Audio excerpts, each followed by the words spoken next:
ఎంత మోసం చేసిందిరా దొంగముండ ఎఫ్బీలో. 15 రోజుల్లో ఇద్దరిని ఎర్రిపప్పలు చేసి వదిలిపెట్టింది. ఏదైనా భలే ఎర్రిపప్పలయ్యారా, భలే తట్టుకున్నారా. అలా ఉండాలి.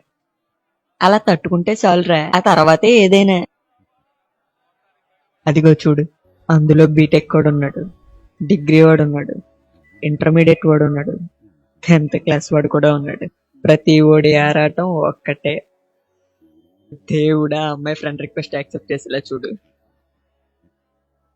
చాటింగ్ చేసి గోకేద్దాం అనుకుంటావే, అంత బొమ్మలేదే.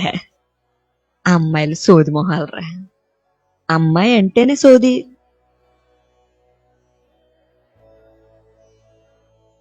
ఏమిచ్చానురా నేను మీకు?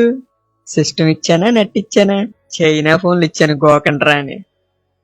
ఒక అబ్బాయిగా ఏం ఇవ్వగలనరా మనం ఈ ఫేస్బుక్ కి?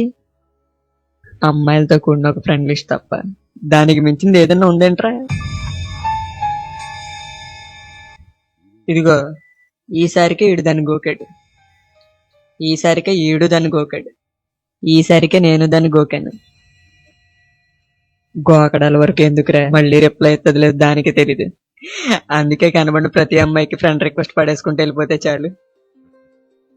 ఫ్రెండ్ రిక్వెస్ట్ పెట్టిన అమ్మాయి దగ్గర నుంచి ఏమీ కోరుకోవాల్సిన అవసరం లేదురా. అలా కోరుకోవాల్సి వస్తే చాట్ చేయమని అడుక్కోవాలి. ఓ అందమైన అమ్మాయి, నిజాయితీగా గోకే ఏ ఎదవని ఎర్రి పప్పలను చేయకండి, కొండెర్రి పప్పలను చేయకండి.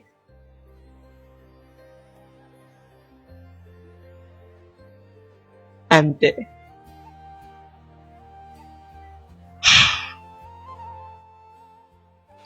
రే, అదెవరు తెలిపోతుందా? వారిని గొప్ప నా కొడుకులు రా బాబు.